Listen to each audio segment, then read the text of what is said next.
Bismillahirrahmanirrahim. Assalamualaikum warahmatullahi wabarakatuh. Salam sejahtera bagi kita semua. Oke, baiklah. Kali ini akan saya jelaskan sedikit tentang game making money without money. Game ini saya jadikan salah satu tugas UTS maupun UAS. Dalam hal ini mungkin saat ini UTS ya yang ini. Gimana sih bikin konsep bisnis yang seminimal mungkin tanpa menggunakan uang ya. Ini konsep satu lembar, konsep yang sangat sederhana.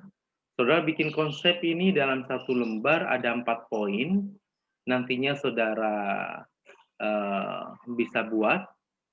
Dalam konsep ini saudara dilarang menggunakan uang sama sekali dalam upaya untuk membuat sebuah usaha. Bagaimana caranya? Banyak sebenarnya ya. Kita bisa memanfaatkan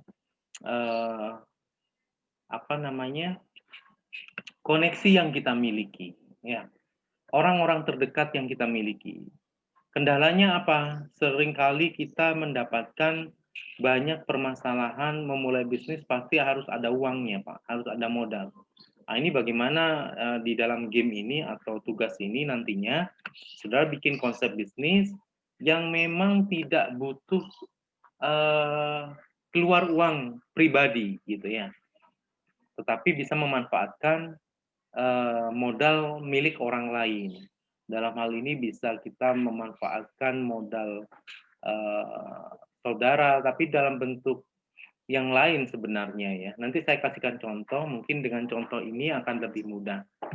Tugasnya seperti ini. Oke, ini bisa saudara lihat. Making money without money. Ini sudah nampak nih ya. Yang pertama adalah konsep gagasan baru. Konsep gagasan baru usaha saudara. Ya, dalam tanda kutip harus ditekankan usaha ini tanpa keluar uang. Ya, ini yang pertama. Nah, ini contoh yang saya sampaikan, wisata bahari Selat Madura. Wah, wisata bahari tanpa uang. Nonsen kan gitu awalnya mungkin demikian ya. Nggak mungkin lah Pak bikin wisata bahari tanpa uang itu. Ya ini contohnya. Nanti saudara bisa lihat bahwa itu seminimal mungkin kita tidak menggunakan uang kita pribadi. Ya, uang orang lain boleh. Ya, oke. Yang kedua, ini kalau yang pertama saudara menciptakan judulnya ini. Apa nih konsep topik yang menjadi making money without money-nya apa kira-kira? Usaha apa judulnya gitu ya. Mau jasa, mau produk, atau commerce, boleh lah silakan ya. Perdagangan. Nah, ini yang kedua yang penting adalah penciptaan peluang, latar belakang munculnya ide itu. Apa saudara akhirnya bisa membuat usaha tertentu itu, latar belakangnya apa? Ya. Di latar belakang inilah saudara akan bisa menunjukkan bahwa konsep saudara adalah konsep usaha yang penting gitu ya. Maksudnya bagus, good idea untuk dilaksanakan ya. Contohnya ini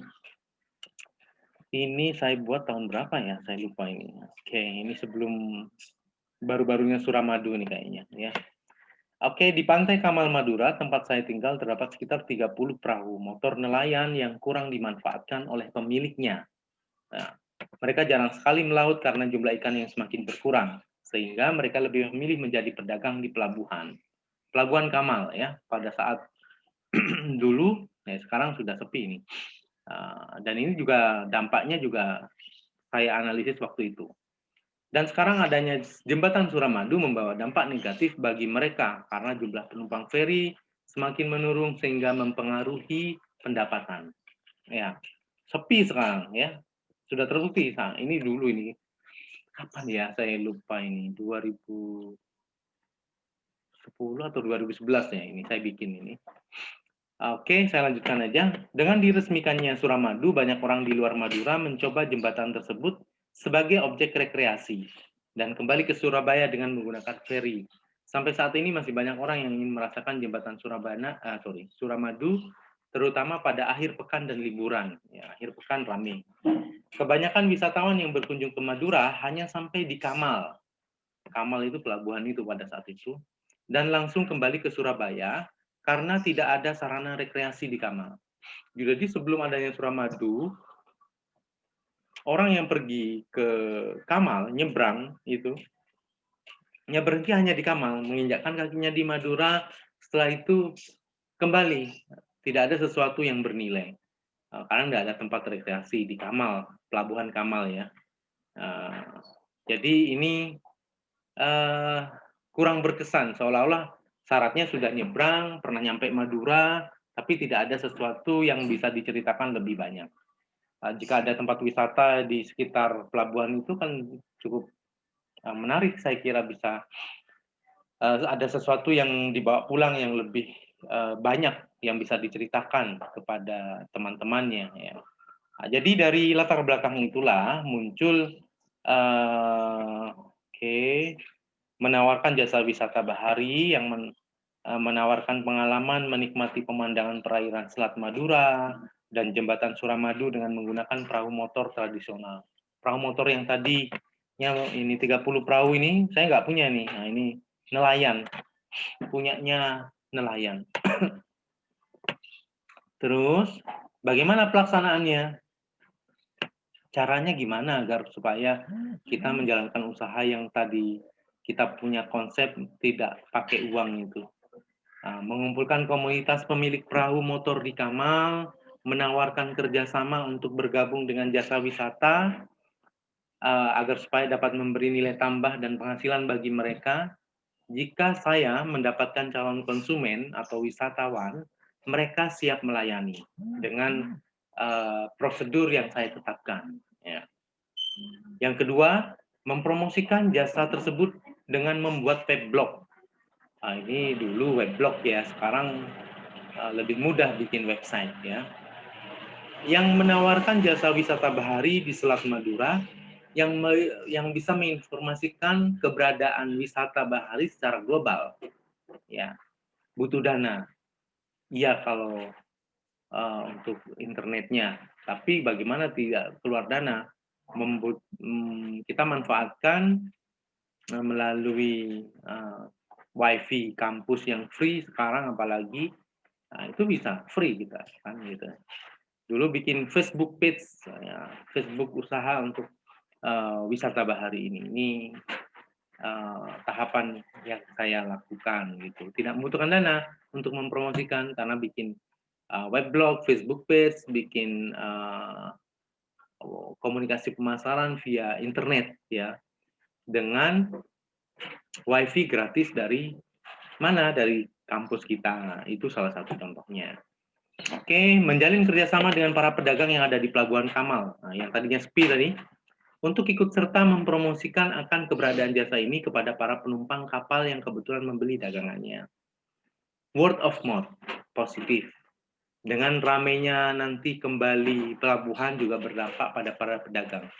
Jadi, memanfaatkan perahu motor yang nganggur, juga memanfaatkan pedagang-pedagang yang ada di sekitar pelabuhan yang terdampak sepi oleh Suramadu tadi. Nah, ini adalah pemanfaatan sumber daya orang lain, ya, sumber daya perahu orang lain. Komunikasi budgetnya juga pakai menggunakan Facebook dan pedagang-pedagang yang juga berdampak juga baginya untuk ke depan. Ya, ini saya kira konsep yang masuk akal atau memungkinkan sekali dilaksanakan. Oke. Yang berikutnya, yang keempat adalah rencana pengembangan. Ya, kalau sudah bagaimana rencana pelaksanaannya, bagaimana kita juga merencanakan pengembangan di masa depan mau dibawa seperti apa, dikembangkan seperti apa, ini disampaikan. Kalau ini menciptakan sarana wisata yang mendidik para pelajar di pintu gerbang Madura Kamal, menawarkan kerjasama dengan Dinas Pariwisata dan Dinas Pendidikan. Memungkinkan tidak Dinas Pariwisata Kota Bangkalan saya ajak kerjasama? Ini peluang besar. Saya kira dengan konsep yang baik mereka akan mendukung, karena yang berdampak adalah wilayahnya juga. Ya. Terus dinas pendidikan untuk apa? Karena dalam hal ini saya ingin menciptakan wisata, ya edukasi, wisata edukasi. Ya, sehingga saya mohon bekerja sama dalam bidang di sini pendidikan, ya mengerahkan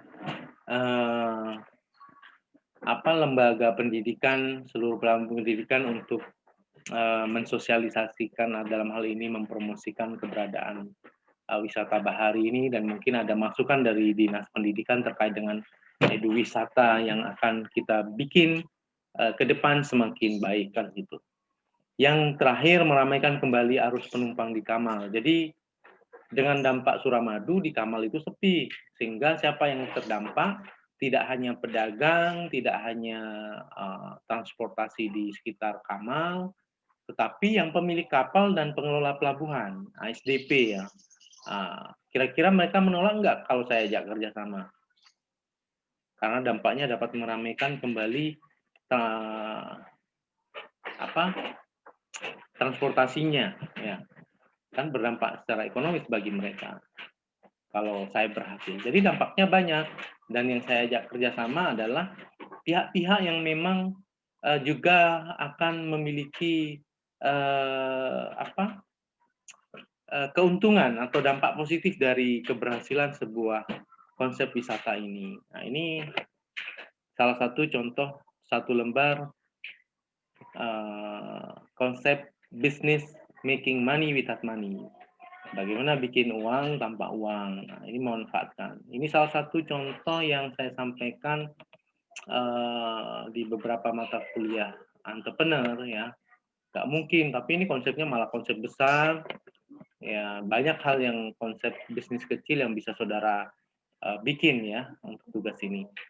Yang saya nilai adalah 4 hal ini yang saya kasih blok kuning. Ya.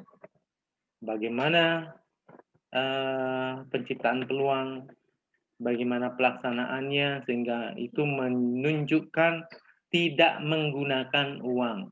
Dalam hal ini seminimal mungkin pakai uang pribadi, gitu. Making money without money. Dan rencana pengembangan di masa depan. Usaha ke depannya seperti apa? Tidak stuck di setelah rencana pengembangannya seperti apa, tidak ada. Jadi saudara, untuk pengembangan usaha ini untuk menjadi lebih baik, apa yang saudara lakukan? Dalam hal ini upaya untuk mengembangkan. Ya, selain sudah dapat keuntungan ya, pastinya ke depannya akan melakukan sesuatu yang lebih baik untuk mendukung konsep bisnis ini. Oke, saya kira itu dari penjelasan saya terkait dengan tugas UTS maupun UAS nanti. Tapi ini UTS ya, untuk yang ini. Bikin konsep making money without money dalam satu lembar saja dengan penjelasan saya tadi terkait dengan seminimal mungkin menggunakan uang. Kalau memang terpaksa sedikit aja lah boleh. Ya, sedikit aja boleh ya, uang kita. Tapi sebisa mungkin kalau saudara pahami bisa bikin tanpa uang seperti yang saya jelaskan tadi ya. Oke, saya kira cukup dari saya. Wabillahi taufik wal hidayah. Wassalamualaikum warahmatullahi wabarakatuh.